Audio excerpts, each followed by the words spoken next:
Hey, Brad Bryan and Sonia Edwards in the studio for Bryan Insurance's Tip of the Week. What do we have this week? We're going to talk about blanket insurance.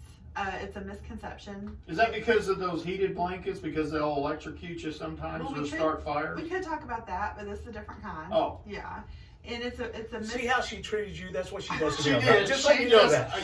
She gave me the look of, you just interrupted me. I don't care. I'm just saying, you got the same treatment I did, so Yeah. you know. Y'all let me talk about The Sopranos earlier, so if you want to make a joke about blankets, that's cool too. Okay, It works. thank you. It works. But it's a misconception, kind of like an umbrella is a misconception, where people say, oh, it's covered under my umbrella, and they don't know what that is. And we've talked about that multiple times. Well, a blanket is the same kind of thing where people get confused. Okay. Okay. So what it's typically used for is if a business has several buildings. Maybe they're all together, maybe they're strung out all over town, or maybe they're strung out all over the state, or whatever. You have two ways of writing property insurance. You can put a limit on each building if you want to. Okay. You know, building A is 100,000, building B is whatever. Or you can do a blanket and have one limit of property insurance that applies to all of your properties.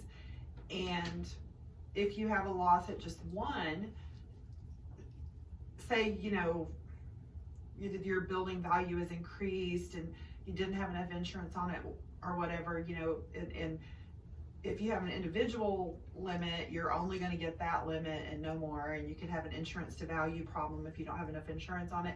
If you have a blanket, then the whole blanket limit can apply to that one location. Okay, do we have a blanket? Because we have the transmitter site that's way over at Cisco, close to Cisco, Moran, that area over there. And then we have the transmitter site here. Now, does our insurance, is it just thinking, well, you're not going to have the same problem in two different locations? That would be very unusual. So, would that be considered a blanket? No, we don't. You could do that. Typically, where you see it is when you have lots and lots of locations. So let's say my little rentals. So if I had like 10 rentals in town, Okay. I could do each individual policy, or I could do a blanket limit over all of them. So the idea is to reduce the amount of limit overall by enabling you to reduce the cost of your insurance. So you can reduce the cost by reducing the limit. Now, the risk that I'm taking by doing this is that if I had a catastrophic loss, let's say a hailstorm or a tornado or something that came in and wiped out more than what I had predicted, I could be in the hole. But the odds of that happening are so slim that it is an idea of your own risk appetite. Are you willing to lower your cost and putting a blanket limit across all of the properties, or are you willing to increase the cost and have individuals? Now, there's benefits, as in, like Sonia said, if one property's value increased and you had a catastrophic loss at that place, then you could use the full limit. Or you could have multiple disasters. Let's say a hailstorm came through and hit like half your properties. You can have limits for all those. It's just a risk management tool that people don't really understand, and it also can allow business owners to stay out of trouble if they do pick up a lot of properties without telling their agent. So if you have go back to the rentals guys, they buy a lot of homes, so they have a blanket policy. Do they forget to tell us sometimes? Yeah, people get busy. So this way it would be also to cover them for, their forgetfulness as well. We have one particular client. They're not in Graham. But they have They don't live very good to dress. yeah. But they have